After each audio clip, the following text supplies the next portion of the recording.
الحمدللہ رب العالمین والصلاة والسلام علی رسولہ الکریم وعلی آلہ واصحابہ اجمعین۔ میرے عزیز نوجوانوں، مجھے خوشی ہے کہ آپ لوگوں سے گفتگو کرنے کا موقع مل رہا ہے۔ انشاءاللہ یہ گفتگو آپ کے لیے مفید ثابت ہوگی۔ یہ زمانہ جس سے ہم گزر رہے ہیں بہت ہی تاریخ کا تاریخ ترین زمانہ ہے، بہت ہی تاریخ زمانہ ہے، اور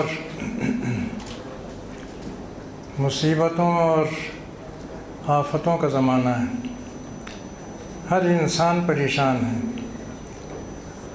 کسی کو سکون نہیں حاصل ہے، چاہے ظالم ہو چاہے مظلوم ہو۔ ظالم بھی اس کے سینے میں آگ لگی ہوئی ہے، اور جو مظلوم ہے وہ ظاہر ہے کہ مظلومی کی حالت سے گزر رہا ہے، جو بہت ہی دردناک حالت ہوتی ہے۔ ہر ایک پریشان ہے کہ اس مسئلے کا حل کیا ہو اور ان تمام مصیبتوں سے کیسے نجات حاصل کی جائے، انسان کو عافیت کیسے حاصل ہو، انسان کو عزت کیسے حاصل ہو، انسان کو سکون کیسے حاصل ہو۔ یہ ہر ایک کا مسئلہ ہے، کسی ایک کا مسئلہ نہیں ہے، خالی مسلم امت کا مسئلہ نہیں ہے، بلکہ جو غیر مسلم امتیں ہیں وہ بھی پریشان حال ہیں، وہ بھی سکون سے محروم ہیں۔ اس کا علاج ڈھونڈنے کے لیے بہت سی کانفرنسیں ہوتی ہیں، بہت سے اجتماعات ہوتے ہیں، میٹنگیں ہوتی ہیں، لیکن حقیقت یہ ہے کہ سب ناکام ہوتی ہیں۔ کوئی کسی نتیجے تک پہنچ نہیں پاتا ہے جس سے کہ حالات بدل جائیں اور لوگوں کو راحت حاصل ہو جائے۔ اس سلسلے میں قرآن پاک کی طرف جب ہم رجوع کرتے ہیں تو ہمیں یہ معلوم ہوتا ہے کہ اللہ تعالیٰ نے جب یہ دنیا بنائی اور اس دنیا کو نعمتوں سے آراستہ کیا، جنت بنائی، جنت میں حضرت آدم علیہ السلام کو رکھا، ایک زمانے تک رکھا، اور وہ جنت کی نعمتوں سے لطف اندوز ہوتے رہے۔ اس کے بعد پھر جب وہ شیطان کے بہکاوے میں آ کر کے انہوں نے اللہ تعالیٰ کی نافرمانی کی، وہ جو درخت انہوں نے چکھا تھا یا درخت کو ہاتھ لگایا تھا، وہ کوئی کہتا ہے گیہوں کا درخت کا، کوئی کہتا ہے کہ کسی پھل کا درخت تھا، وہ اصل میں معصیت کا درخت تھا۔ جب اس درخت کو ہاتھ لگایا تو گویا اللہ تعالیٰ کی نافرمانی کی، معصیت کا پھل انہوں نے چکھا۔ معصیت کا پھل کیا ہوتا ہے؟ اللہ تعالیٰ کی معصیت کرتے ہی ان کے جسم سے کپڑے اتر گئے، بالکل وہ بے کپڑوں کے ہو گئے، اس لیے کہ جنت میں جو لباس ہوگا اہل ایمان کا یا جنتیوں کا، وہ نیکی اور تقوی کا لباس ہوگا۔ نیکی اور تقوی کا خود اپنا لباس ہوتا ہے، اس کا نور ہوتا ہے، اس کے بعد کسی دوسرے لباس کی ضرورت نہیں ہوتی۔ حضرت آدم اور حضرت حوا یہ نیکی و تقوی کے لباس میں ملبوس تھے، اور جب انہوں نے وہ نافرمانی کا درخت چکھا یا اس کو ہاتھ لگایا تو ان کے کپڑے غائب ہو گئے اور وہ بالکل بے کپڑے کے ہو گئے۔ اس سے ہی معلوم ہوا کہ اللہ تعالیٰ کی نافرمانی یہ انسان کے لیے مصیبتوں اور ہلاکتوں کا پیش خیمہ ہوتی ہے، اور انسان کی عافیت، انسان کی راحت، انسان کی عزت، انسان کی ساری بلندی اس میں ہوتی ہے کہ اپنے رب کا فرما بردار ہو، رب کا مطیع ہو۔ چنانچہ حضرت آدم علیہ السلام نے جب توبہ کی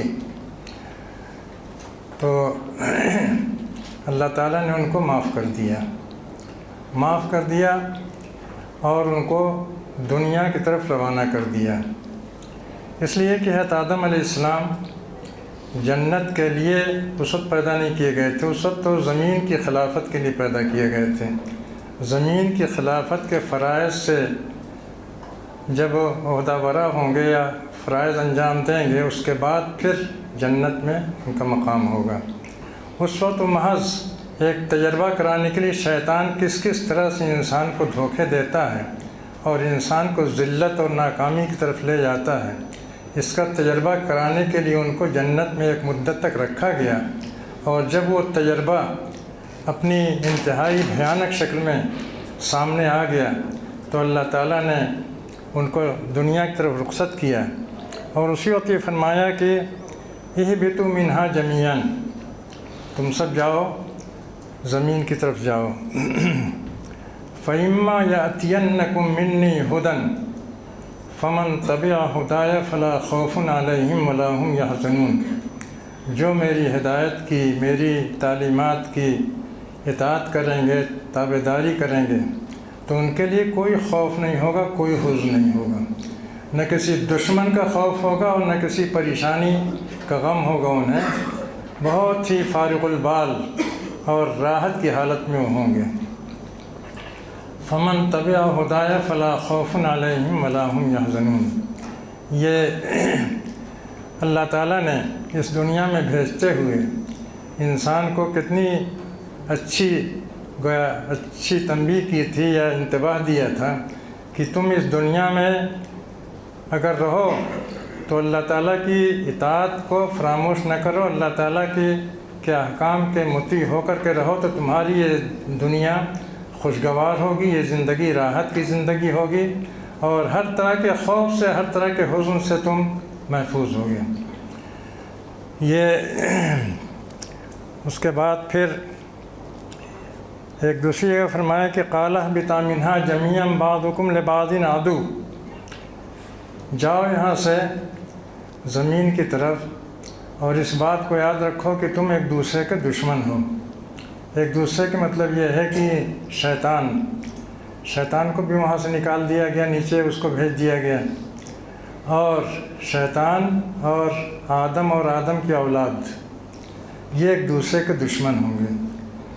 تو عافیت اس میں ہے کہ دشمن کو ہم دشمن سمجھیں، اگر دشمن کو ہم نے دوست بنایا تو یہیں سے ہماری تباہی اور یہیں سے ہماری بربادی شروع ہو جائے گی۔ فرمایا کہ اہبطا منہا جمیعا بعضکم لبعض عدو فإما یأتینکم منی ہدی فمن اتبع ہدای فلا یضل ولا یشقی، جو ہماری ہدایت کی پیروی کرے گا تو وہ نہ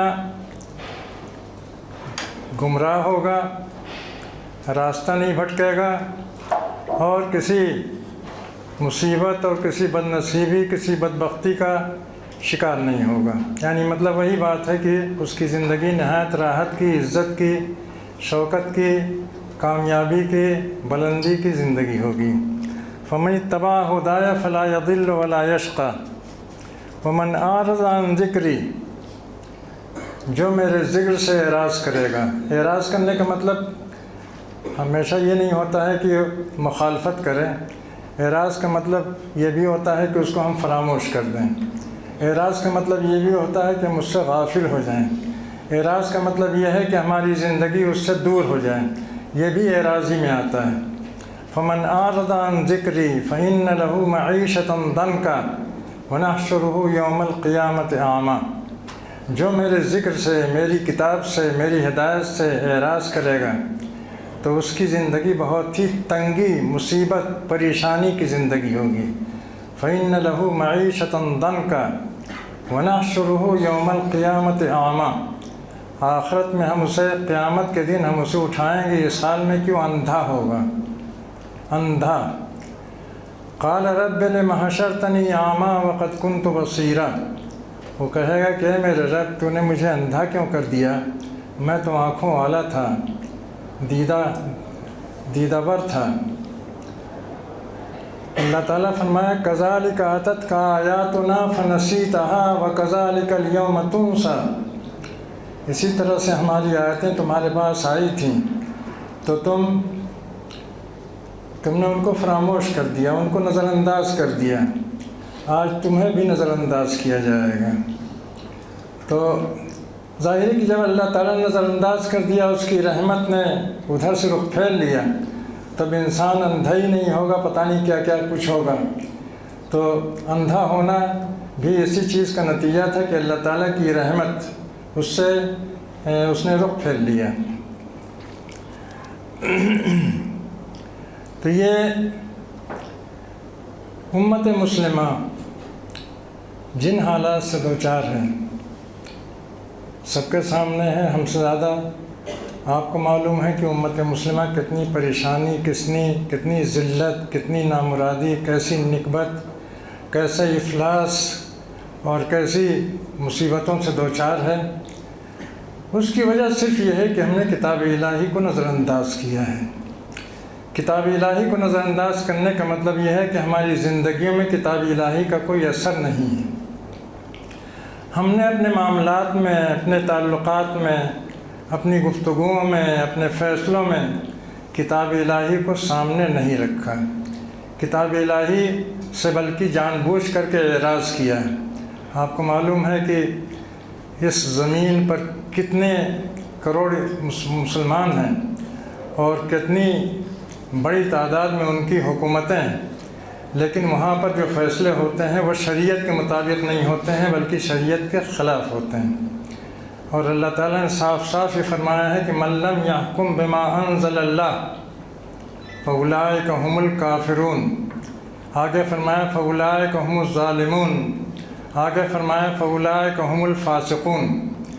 یعنی اسلام کے دائرے سے خارج ہونے کے لیے اتنی بات نہیں ہوتی ہے کہ ہم نماز پڑھنی چھوڑ دیں، روزہ رکھنا چھوڑ دیں، یا کوئی کھلی ہوئی گویا اللہ تعالیٰ سے گستاخی کریں، یہ نہیں، بلکہ اللہ تعالیٰ کی شریعت کو نظر انداز کرنا۔ اللہ تعالیٰ کی شریعت اس لیے آئی ہے تاکہ انسان کی زندگی اسی کے مطابق چلے، انسان کی زندگی کے فیصلے اسی کے مطابق ہوں۔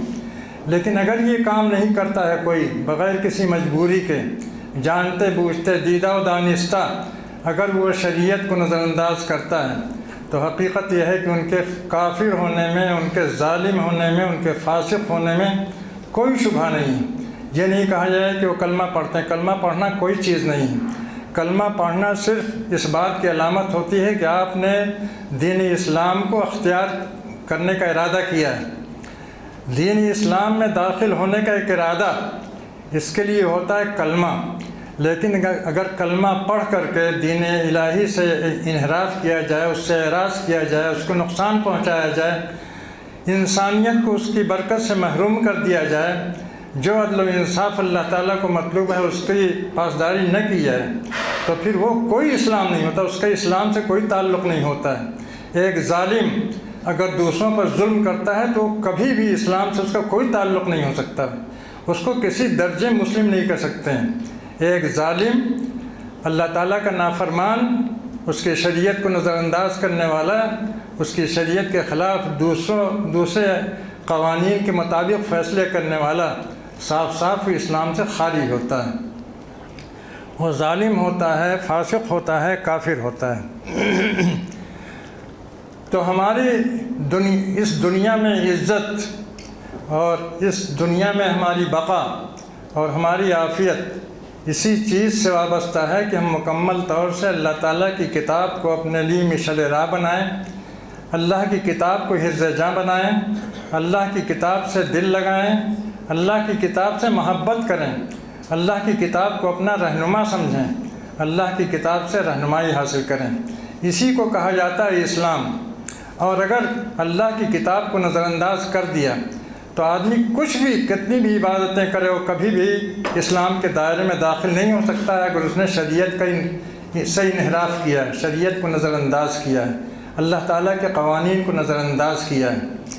تو یہ شریعت آئی ہے، اللہ تعالیٰ کی کتاب آئی ہے، اللہ تعالیٰ کی ہدایت آئی ہے، وہ آتی رہی ہے ہر زمانے میں، اسی لیے کہ انسانوں کو صحیح راستہ دکھایا جائے، عزت کا راستہ، عافیت کا راستہ، امن کا راستہ اور سکون کا راستہ، جس سے ان کو سکون حاصل ہو سکے۔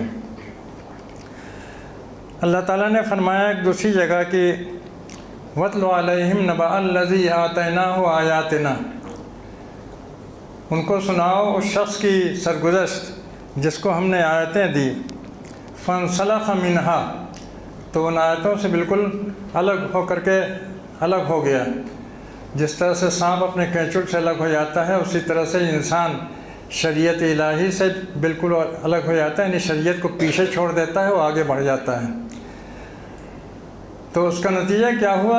شیطان نے اس کو دھر لیا۔ فَأَتْبَعَهُ الشَّيْطَانُ فَكَانَ مِنَ الْغَاوِينَ، جب شریعت کی امان اٹھ گئی، اللہ تعالیٰ کی شریعت کی حفاظت اٹھ گئی، تو پھر انسان لازماً شیطان کا لقمہ بن جاتا ہے، شیطان کا شکار بن جاتا ہے، اور وہ ہلاکت کے راستے پر چل پڑتا ہے۔ وَلَوْ شِئْنَا لَرَفَعْنَاهُ بِهَا، اگر ہم چاہتے تو ان آیات کے ذریعے سے اس کو بلندی عطا کرتے ہیں، لَكِنَّهُ أَخْلَدَ إِلَى الْأَرْضِ، اس نے پستی اختیار کی، وَاتَّبَعَ هَوَاهُ، اور اپنی خواہشات کی اس نے پیروی کی۔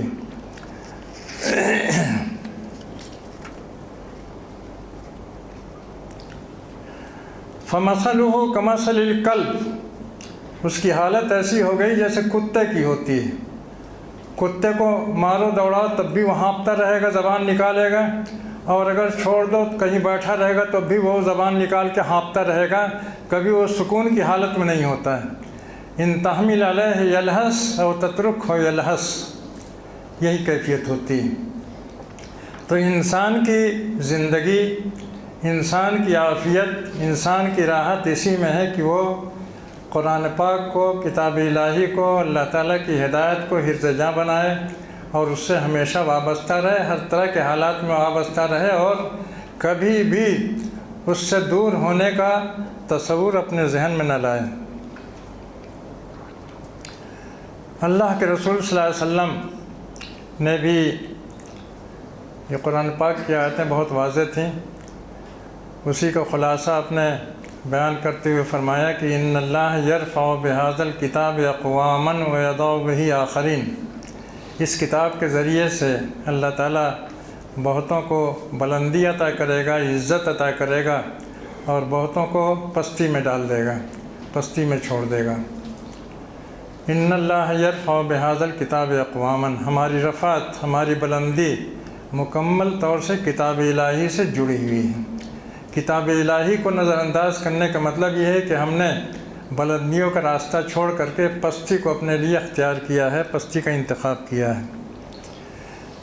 نبی صلی اللہ علیہ وسلم اس سلسلے میں فکر مند بھی رہا کرتے تھے، اس لیے کہ آپ کے پاس، آپ کے سامنے بنی اسرائیل کی تاریخ تھی جو تفصیل سے قرآن پاک میں بیان کی گئی ہے۔ یہود و نصارہ کو اللہ تعالیٰ نے نبوت اور رسالت کی عزت سے نوازا، لیکن کس طرح سے انہوں نے اس نعمت کی ناقدری کی، اور کس طرح انہوں نے رسولوں کو تنگ کیا، رسولوں کی تکذیب کی، اور رسولوں کو مارنے کی کوشش کی، یہ سب تاریخ آپ کے سامنے تھی جو قرآن پاک میں تفصیل سے بیان ہوئی ہے، اور وہ ہمارے سامنے بھی ہے۔ اس تاریخ کو سامنے رکھتے ہوئے آپ کو اپنی ملت یا اپنی امت کے بارے میں فکر ہوتی تھی کہ ہماری امت کا کیا بنے گا۔ تو آپ نے فرمایا کہ سیاتی علی الناس زمان یکون القرآن فی واد وہم فی واد، ایک زمانہ ایسا آئے گا کہ قرآن ایک طرف ہوگا اور لوگ دوسری طرف ہوں گے، اس کا راستہ الگ، ہمارا راستہ الگ۔ یہ بہت ہی زبردست خطرہ تھا، اور اس خطرے کے سلسلے میں آپ لوگوں کو متنبہ کرتے تھے اور پریشان رہتے تھے کہ یہ دور بھی آ سکتا ہے۔ اسی کو آپ نے دوسرے الفاظ میں فرمایا کہ بدا الاسلام غریباً وسیعود کما بدا فطوبى للغرباء، اسلام آیا تو اجنبیت کے عالم میں تھا، اس کا کوئی جاننے والا نہیں تھا، اور عنقریب پھر اسی حالت میں پہنچ جائے گا۔ تو جو لوگ اس حالت میں اسلام سے وابستہ رہیں ان کے لیے مبارکبادی ہے، خوش نصیبی ہے۔ قرآن پاک کو چھوڑنے کے نتیجے میں کیسی حالت ہماری ہو گئی ہے، قرآن پاک سے کتنی دوری، جو ہم یہ کہتے ہیں کہ ہم قرآن پاک سے بہت دور ہو گئے ہیں، تو ظاہر ہے کہ ہر ایک کو تعجب ہوتا ہے اور ہر ایک یہ سوچتا ہے کہ قرآن پاک سے ہم کہاں دور ہوئے ہیں۔ قرآن پاک کو تو ہمیشہ سینے سے لگائے رہتے ہیں، قرآن پاک کی تلاوت کرنے کی کوشش کرتے ہیں، تلاوت کرتے ہیں اور اس کو پڑھنے کی کوشش کرتے ہیں۔ قرآن پاک میں مسلمانوں کو کیا حکم دیا گیا تھا؟ مسلمانوں کو حکم دیا گیا تھا کہ اعدوا لهم ما استطعتم من قوة، تم دشمنوں کے لیے، دشمنان اسلام کے لیے، دشمنان خدا کے لیے قوت تیار کرو۔ اعدوا لهم ما استطعتم من قوة ومن رباط الخیل ترہبون به عدو اللہ وعدوکم، اللہ کے دشمن تم سے ڈرتے رہیں، اللہ کے دشمنوں میں تمہاری دھاک ہونی چاہیے، اللہ کے دشمنوں کو تم سے خوف زدہ ہونا چاہیے، تب وہ صحیح اپنی حدود کے اندر رہیں گے، ورنہ ظاہر ہے کہ اپنی حدود سے تجاوز کریں گے۔ یہ اللہ تعالیٰ کا واضح حکم تھا کہ قوت فراہم کرو، قوت تیار کرو، اور جو چیزیں قوت کی ہو سکتی ہیں ان سب کا اہتمام کرو۔ میرے رباط الخیل اس زمانے کے لحاظ سے گھوڑے جنگ کے لیے کام آتے تھے، لیکن اس زمانے میں گھوڑے نہیں ہیں، تو ظاہر ہے کہ جو چیزیں ان کی جگہ پر جنگ میں استعمال کی جاتی ہیں وہ سب چیزیں مراد ہوں گی۔ تو وہ چیزیں جو دشمن کو مغلوب کرنے، دشمن کو مغلوب کرنے کے لیے ضروری تھیں، ان چیزوں کا قرآن پاک نے ہمیں حکم دیا تھا۔ ہمارا حال کیا ہوا؟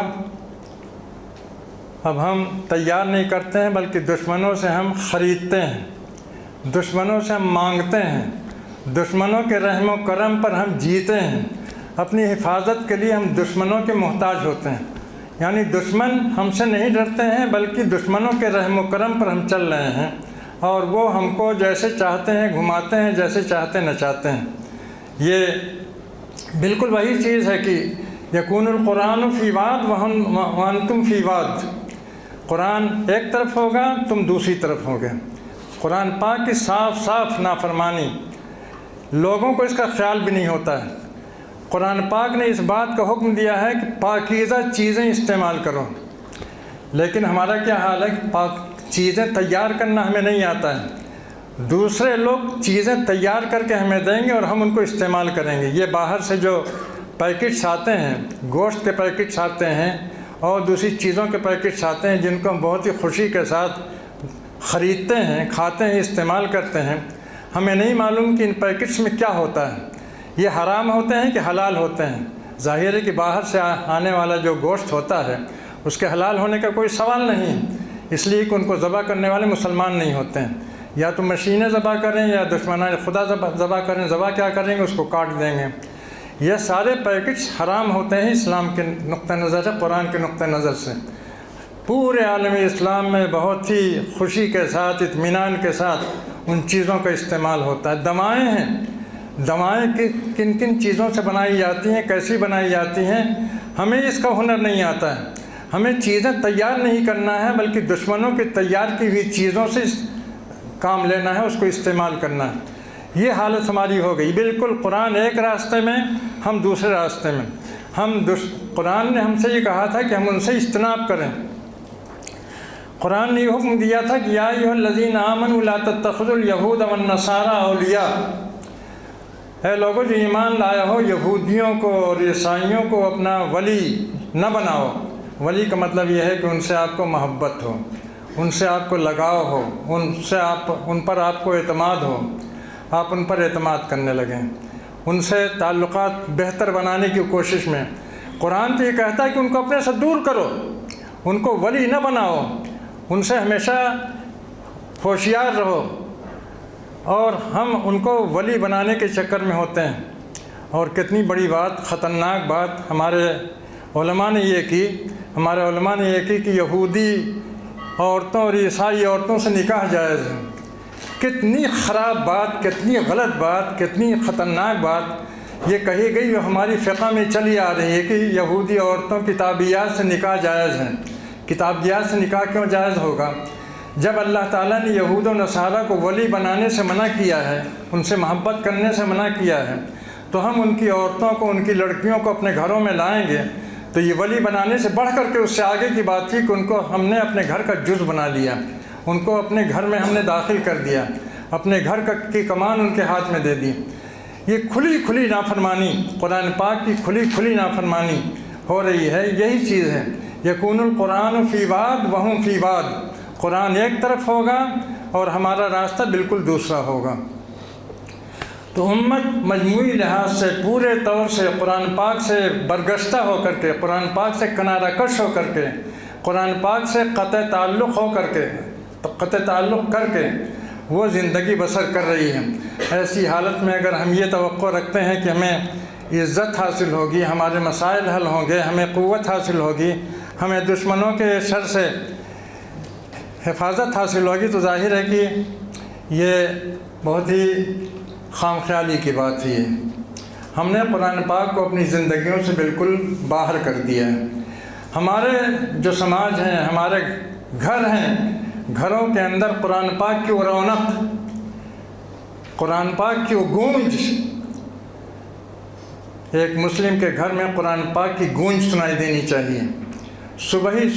صبح اٹھتے ہی ہمارے گھروں کو گونجنا چاہیے، ہماری آبادیوں کو گونجنا چاہیے۔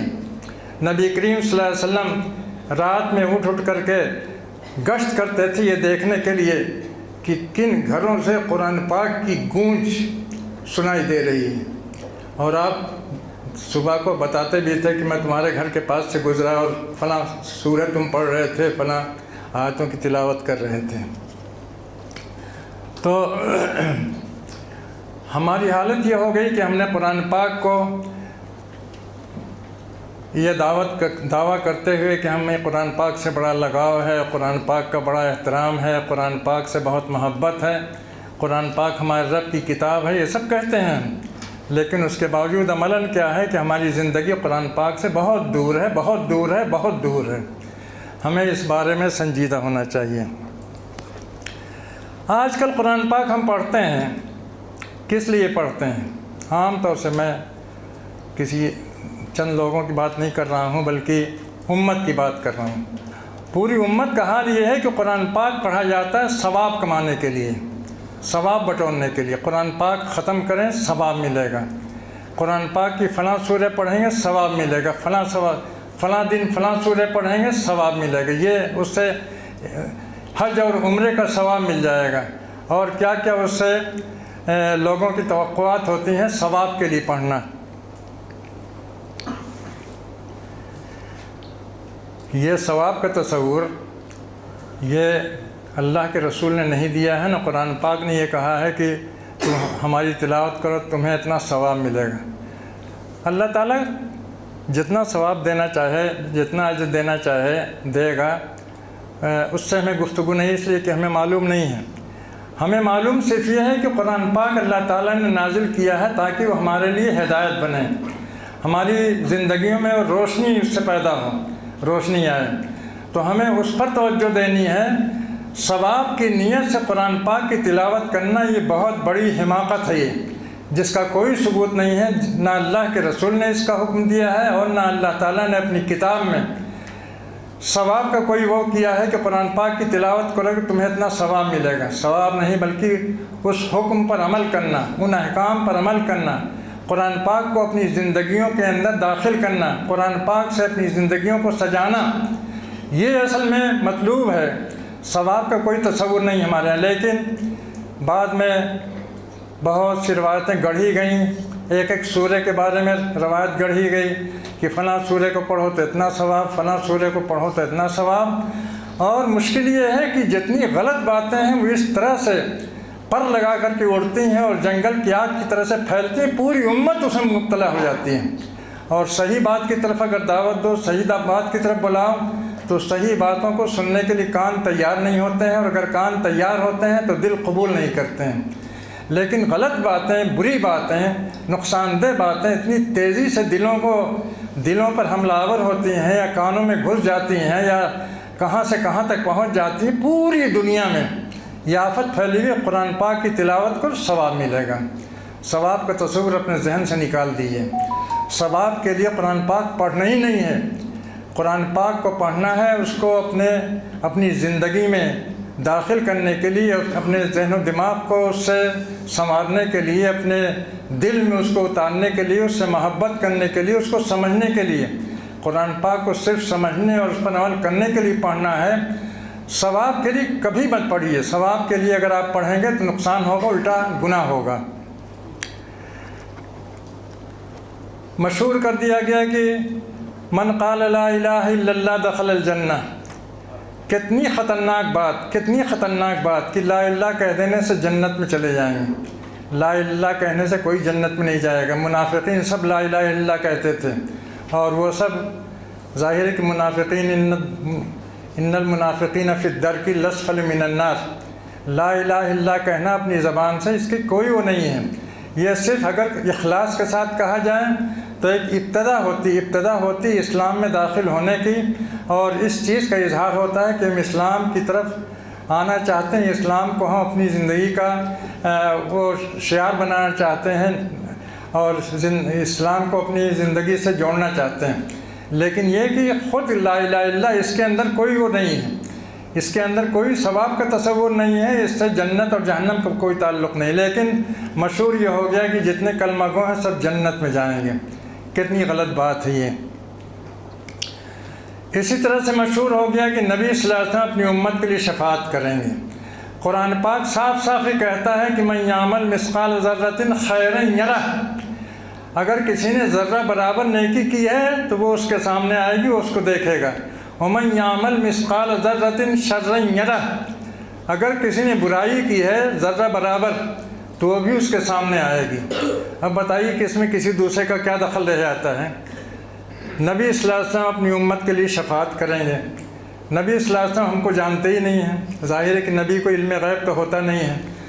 آپ کے زمانے میں جو لوگ تھے ان کو آپ جانتے تھے، لیکن بعد میں جو لوگ آئے ان کے سلسلے میں آپ کو کیا معلوم؟ تو آپ ان لوگوں کے بارے میں شفاعت کریں گے جن کے بارے میں آپ کو کچھ پتہ ہی نہیں کہ یہ لوگ کیا تھے اور کیا کرتے تھے۔ کتنی غلط بات ہے یہ۔ لیکن یہ بات بھی پوری دنیا کے اندر پھیلی ہوئی ہے کہ نبی صلی اللہ علیہ وسلم شفاعت کریں گے اور نبی صلی اللہ علیہ وسلم ہمیں بخشوا لیں گے۔ اور پھر ظالم ظلم کر رہا ہے، کافر کفر کر رہا ہے، فاسق فسق کر رہا ہے، مطمئن ہے کہ ہمیں تو ہم جنت میں جانا ہے، اس لیے کہ ہم لا الہ کہتے ہیں اور نبی صلی اللہ علیہ وسلم کی امتی ہم ہیں۔ تو یہ قرآن پاک سے دوری، قرآن پاک ایک طرف ہے اور ہماری زندگیاں ایک طرف ہیں۔ اسی طرح سے کچھ چیزیں ہیں جو غلط طور سے پھیلائی گئی ہیں اور اس کا ہماری زندگیوں پر بہت برا اثر پڑا ہے۔ مثال کے طور پر کہ نبی صلی اللہ علیہ وسلم امی تھے، امی کا مطلب بے پڑھے لکھے تھے۔ نبی صلی اللہ علیہ وسلم بے پڑھے لکھے تھے، آپ کے جو صحابہ کرام تھے وہ بھی امیین تھے، بے پڑھے لکھے تھے۔ بتائیے، دنیا کی آخری کتاب، آخری ہدایت نامہ وہ پڑھے لکھے لوگوں کے حوالے کیا گیا۔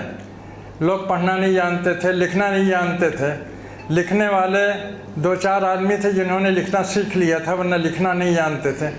یہ سب چیزیں پھیلائی گئی ہیں، یہ سب ہمیں قرآن پاک سے دور کرنے کے لیے۔ ظاہر ہے کہ جو صحابہ کرام کے بارے میں آپ یہ جانیں گے کہ وہ لکھنا پڑھنا نہیں جانتے تھے، لکھنا پڑھنا نہیں جانتے تھے، اس کا مطلب یہ ہے کہ ان کے پاس قرآن پاک نہیں تھا۔ قرآن پاک نہیں تھا، 2-4 آدمی تھے وہ قرآن پاک لکھتے تھے۔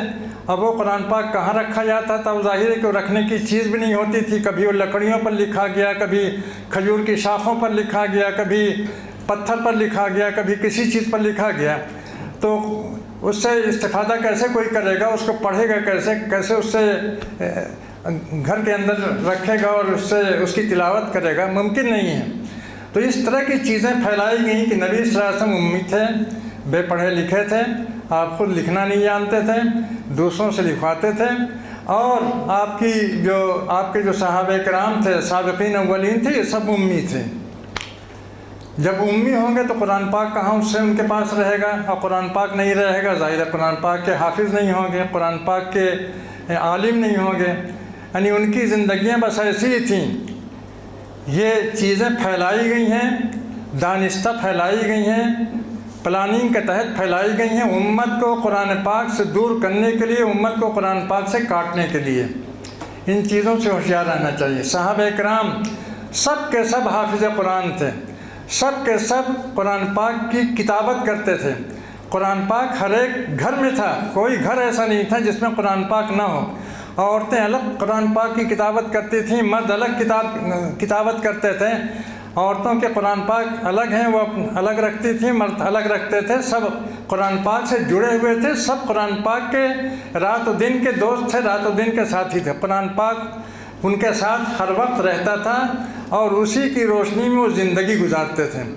چنانچہ صحابہ کرام کی پوری امت یہ علماء قرآن تھے، یہ قرآنی امت تھی، یہ جیل قرآنی فرید، ایسی نسل تھی جو قرآنی نسل تھی اور بے مثال تھی، جس کی کوئی مثال نہیں دی جا سکتی۔ تو یہ قرآن نبی کریم صلی اللہ علیہ وسلم کا معاملہ تھا۔ نبی کریم صلی اللہ علیہ وسلم ظاہر ہے کہ آپ کے دل پر وحی کا نزول ہوتا تھا۔ دل پر وحی کا نزول ہونے کا مطلب یہ ہے کہ قرآن پاک بالکل آپ کے سینے میں محفوظ ہو گیا، اس میں بھولنے کا کوئی خطرہ نہیں رہ گیا، کوئی اندیشہ نہیں رہ گیا۔ تو قرآن پاک آپ کے دل کا پیارا نغمہ تھا، اور صحابہ کرام بھی قرآن پاک سے جڑے ہوئے تھے، قرآن پاک کو پڑھتے تھے، قرآن پاک کو لکھتے تھے، قرآن پاک کو حفظ کرتے تھے، اور قرآن پاک سے اپنی زندگیوں کے تمام معاملات طے کرتے تھے۔ یہ ان کی زندگی میں تھا۔ ہم نے یہ سمجھا کہ وہ امی تھے تو قرآن پاک سے ان کا کیا تعلق رہا ہوگا، قرآن پاک کو کتنا پڑھتے رہے ہوں گے، اسی طرح سے ہم نے ہی پڑھنا چھوڑ دیا، اس لیے کہ ہم نے بھی دوسری مشغولیتیں اختیار کیں۔ تو یہ جان بوجھ کر یہ چیز پھیلائی گئی ہے تاکہ ہم کو قرآن پاک سے دور کیا جائے۔ اسی طرح سے یہ بات کہی گئی قرآن پاک جو ہے نبی صلی اللہ علیہ وسلم کے بعد، آپ کی وفات کے بعد مرتب کیا گیا، مدون کیا گیا، تو یہ بھی غلط بات ہے۔ نبی کریم صلی اللہ علیہ وسلم کے زمانے میں کبھی بھی قرآن پاک غیر مرتب نہیں رہا ہے، بے ترتیب کبھی نہیں رہا ہے۔ جو بھی آیتیں آتی تھیں وہ اپنی جگہ پر لکھی جاتی تھیں اور ترتیب ہمیشہ قائم رہتی تھی۔ چنانچہ کبھی بھی نبی کریم صلی اللہ علیہ وسلم نے جو قرآن پاک کی تلاوت کی ہے، سورتوں کی تلاوت کی ہے، اس میں آیتیں آگے پیچھے نہیں ہوئی ہیں، کوئی بے ترتیبی نہیں ہوئی ہے۔ ہمیشہ قرآن پاک مرتب حالت میں تھا، مرتب حالت میں پڑھا جاتا تھا، ترتیب سے رکھا جاتا تھا۔ حضرت جبریل علیہ السلام ہر آیت کی جگہ بتاتے تھے کہ اس آیت کو فلاں جگہ رکھنا ہے، فلاں سورہ میں رکھنا ہے، فلاں آیت سے پہلے رکھنا ہے، فلاں آیت کے بعد رکھنا ہے، اور اسی ترتیب سے قرآن پاک لکھا جاتا تھا، اور کاغذ پر لکھا جاتا تھا، قرطیس ہوتا تھا، ادیم ہوتا تھا، بہترین لکھنے کے سامان تھے جس پر وہ قرآن پاک لکھا جاتا تھا، سب لوگ لکھتے تھے، اور پھر اسی لحاظ سے اس کی تلاوت ہوتی تھی۔ جب آخری آیت آئی، آخری آیت کے آنے کے بعد ہی وہ پورا قرآن پاک مرتب اور مدون ہو گیا۔ اس کو اس کی ضرورت ہی نہیں تھی کہ اس کو ترتیب دیا جائے یا اس کو مدون کیا جائے، مدون تھا وہ، شروع سے مدون تھا وہ۔ تو لیکن یہ مشہور کیا گیا کہ قرآن پاک کی ترتیب بعد میں ہوئی ہے۔ اسی میں پھر دیکھیے جھگڑے پیدا ہوئے کہ شیعہ کہتے ہیں کہ یہ قرآن پاک جو ہے وہ ہے تحریف شدہ ہے، اور اس میں سے کمی بیشی کی گئی ہے، کچھ پارے اس میں سے غائب کر دیے گئے ہیں، امام مہدی آئیں گے تو وہ صحیح قرآن پاک لے کر کے آئیں گے۔ یہ سب چیزیں کہاں سے آئیں؟ یہ سب چیزیں انہی چیزوں سے آئی کہ ہم نے کہا ہے کہ قرآن پاک بعد میں مرتب کیا گیا ہے۔ اگر یہ طے کر دیا جائے کہ حضور صلی اللہ علیہ وسلم کے زمانے میں قرآن پاک مرتب اور مدون تھا، آخری شکل میں تھا، تو پھر کسی کو زبان کھولنے کی ہمت نہیں ہوگی، اس کے لیے اس کا موقع نہیں رہے گا۔ لیکن ہم اس طرح کے مواقع فراہم کیے گئے۔ اب ہمارا کام یہ ہے کہ ہم قرآن پاک کی حیثیت کو، اس کی اہمیت کو سمجھیں، سنجیدگی کے ساتھ سمجھیں۔ قرآن پاک کو پڑھنے کی کوشش کریں، سمجھنے کی کوشش کریں، خود سمجھنے کی کوشش کریں، اور جن لوگوں سے ہم فائدہ اٹھا سکتے ہیں ان سے فائدہ اٹھانے کی کوشش کریں۔ عربی زبان میں قرآن پاک نازل ہوا ہے، یہ ایک بہت بڑی چیز ہے کہ ہم عربی زبان کو سیکھنے کی کوشش کریں۔ عربی زبان کو سیکھنا یہ بہت بڑا ثواب ہے، بہت بڑا کام ہے۔ عربی زبان سیکھیں، عربی زبان میں قرآن پاک کو پڑھنے کی کوشش کریں، اور آیات کو کبھی بھی سرسری طور سے نہیں پڑھنا چاہیے۔ جیسے یہ ہوتا ہے کہ ہم قرآن پاک کو لے کر کے بیٹھے، درس قرآن ہوا، فلاں آیتوں پر گفتگو ہوئی، اس کے بعد پھر قرآن پاک کو بند کیا، غافل ہو گئے۔ ایک ایک آیت ہم سے اس بات کو چاہتی ہے، مطالبہ کرتی ہے کہ ہم اس پر